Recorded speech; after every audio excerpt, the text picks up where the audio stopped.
Hi guys, Josh here, and this is my review of Lightyear Frontier, a peaceful open-world farming and exploration game where you spend most of your time in a mech. It is releasing in early access for PC and Xbox on March 19, 2024, and I received a review copy of the game for this video. I played it for about 10 hours, there is a good reason why I stopped, so keep watching to know more, and I'll tell you everything that I liked and disliked about my experience. So by the end of the video, you should have a pretty good idea of whether or not Lightyear Frontier is for you. Just keep in mind that because the game is releasing in early access, everything you see in this video is subject to change, and there is a good chance that many features will get added or improved.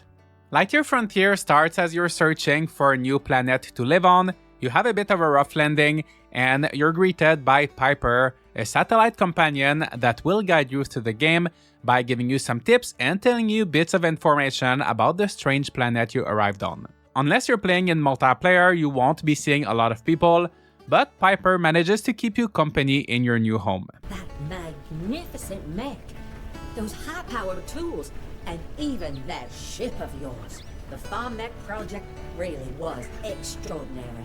And what a beautiful planet your new home is.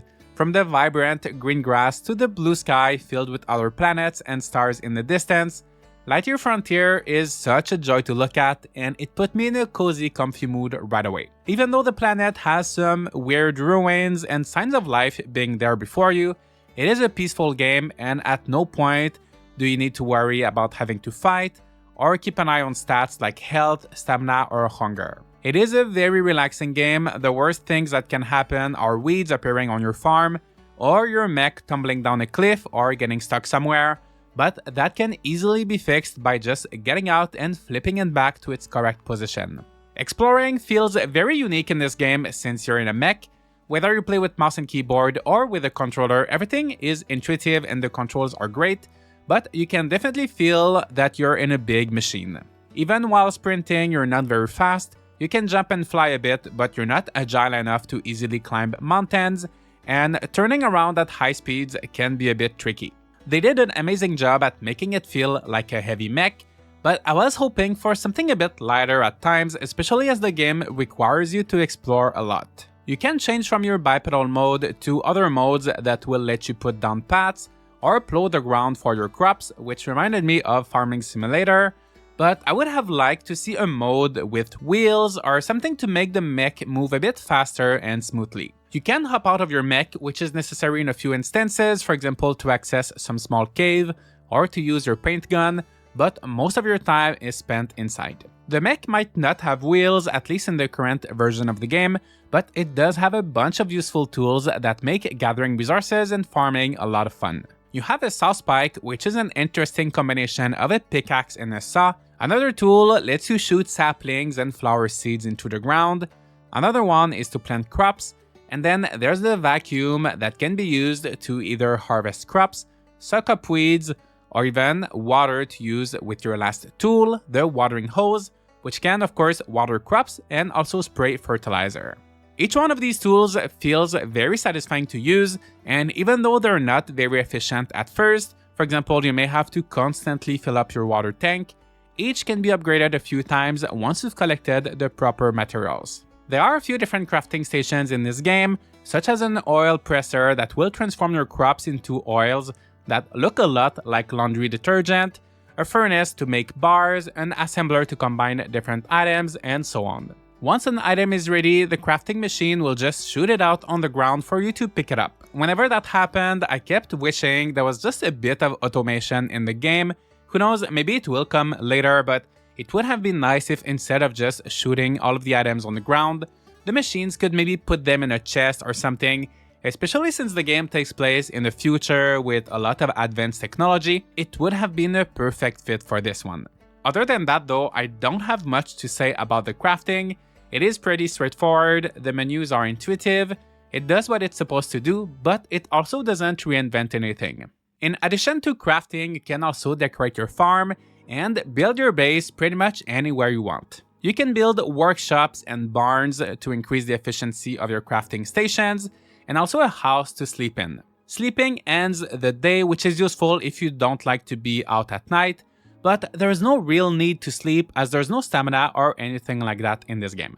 If you decorate around your house, you will increase its coziness level, giving you some passive bonuses, which I thought was a nice way to incentivize decorating a bit. One thing I really like about building in this game is that you can place all of your blueprints down, then just add the materials later. So even if you don't have all of the materials right away, you can still start planning your base, and I think that this will be quite useful in multiplayer, as for example, one player could place all of the blueprints, then another player could find the resources in the chest and place them. And that's another thing I would like to point out, resources are not being taken away from your chest automatically in this game, so you will have to organize your storage. It can feel a bit tedious at first because the chests are very small and they will get full quickly, but as you progress, you will unlock silos and sheds that will make everything easier. Your mech also has a certain amount of weight, after which they won't be able to sprint or jump, but there doesn't seem to be a maximum carrying limit, so you can have a lot of items on you without problems while you're building, for example.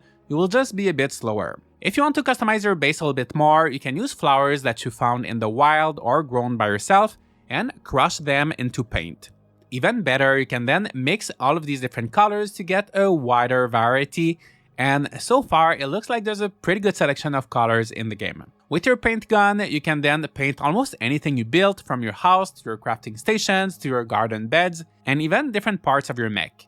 This allows you to color code your chests or anything else, and it can be fun to grow all of the different flowers and test out all of the paint colors. So in terms of decorating, you have paint, paths, building, a reasonable selection of decor items, so it's not too bad, and maybe I just need more time to get used to it, but I had a hard time to feel inspired. When inside your mech, things like houses, benches, and other decorative items feel so small and out of place, and on the other hand, when you are out of your mech, things like crafting stations and chests feel so big because you can tell that they were made to be used by the mech. So no matter what form you're in, it always feels like you're the wrong size for your environment, and it makes it a bit hard to decorate, at least in my opinion.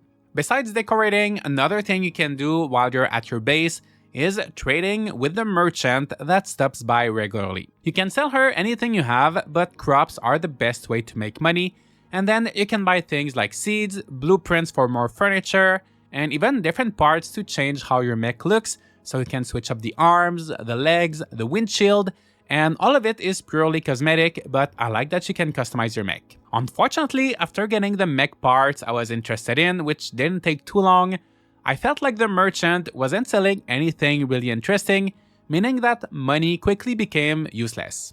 All of the functional mech upgrades, for example the ones to improve your tools, are all obtained with crafting materials, so you don't need money for those, and there just isn't anything else to spend your money on. The game even gives you additional ways to make money. For example, there is an NPC that will give you delivery requests to fulfill, but there is very little incentive to do those when making money is so easy already and not that necessary to progress. I think it could have been a lot more interesting if those requests give you unique items or upgrades instead, making you actually want to do them. This is a recurring issue I had while playing Lightyear Frontier. I felt like a lot of the features were just not that fun or rewarding. For example, while there are not many dangers in this game, on some days, noxious weeds and slime bubbles will show up around your fields, and you have to quickly destroy them before they ruin your crops. I thought the idea was quite unique at first, but I quickly found it annoying as it required my immediate attention, and despite the fact that it did give me some resources used for crafting, it didn't feel rewarding enough. Each region of the world also has wild animals that you can feed in order to make natural resources spawn faster, but I never felt the need to do so or noticed much difference when I did. So the game has lots of mechanics that seem interesting at first glance, but once you play for a while, you realize that they don't matter much or are not that engaging. One element I did enjoy, however, was restoring the different regions.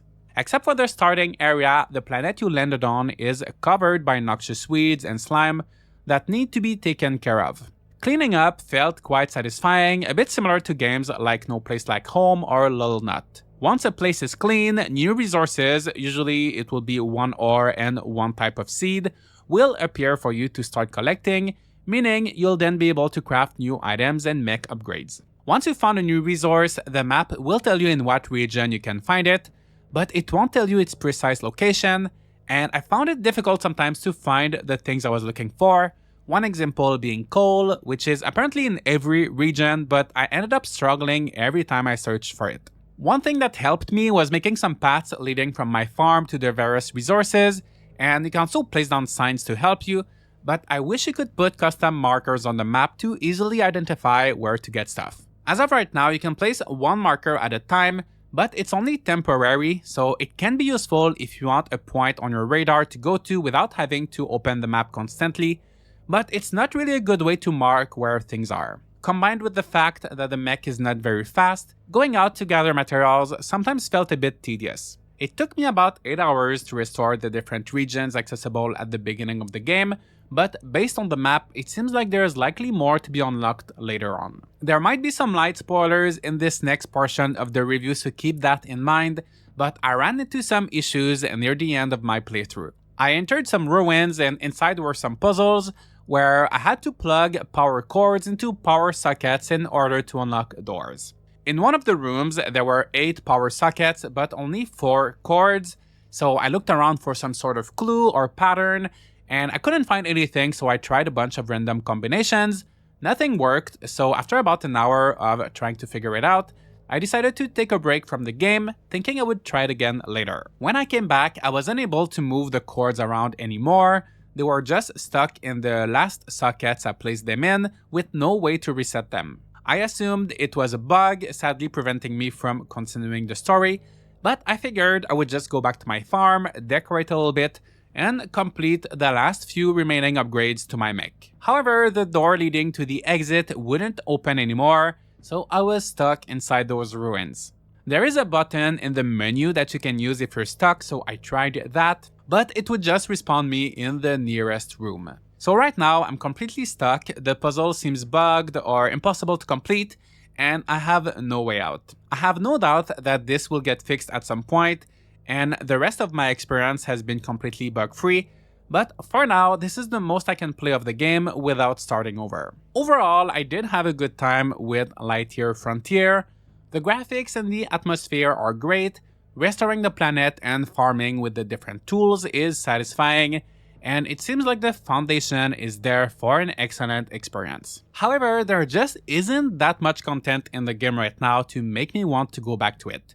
Well, I can't go back to it, but even if I could, the decorating feels a bit limited, traversing the world can be tedious, and there really isn't much of an incentive to keep making progress. Beyond the first few hours, there's not that feeling of always having that next thing to work on that other farming or crafting games have that keep you coming back. Don't get me wrong, I think that Lightyear Frontier has a ton of potential. Sometimes you have games releasing in early access with clunky controls, lots of bugs, a lack of art direction, and you can tell that it would be very difficult to fix those games, but Lightyear Frontier is not one of them. It does have a really solid base, and you can tell that a talented team is behind it. It just needs more content and balance. It is a game that I think will definitely be worth revisiting after a few updates, and I am looking forward to seeing how it will evolve, but right now it is hard for me to recommend it to anyone who's looking for a crafting game that they can sink a lot of hours into. I should also mention that one big selling point of this game, by the way, is the multiplayer, which unfortunately I was unable to test before launch. The game will allow up to 4 players to play together, and I can imagine that it must make things like watering the crops a bit faster, but I'm also worried that it might make the whole experience even shorter. It took me about 8 hours to restore the different regions all by myself, and I played for about 10 hours in total until I got stuck, so I wouldn't be surprised if that time got cut in half by playing with friends.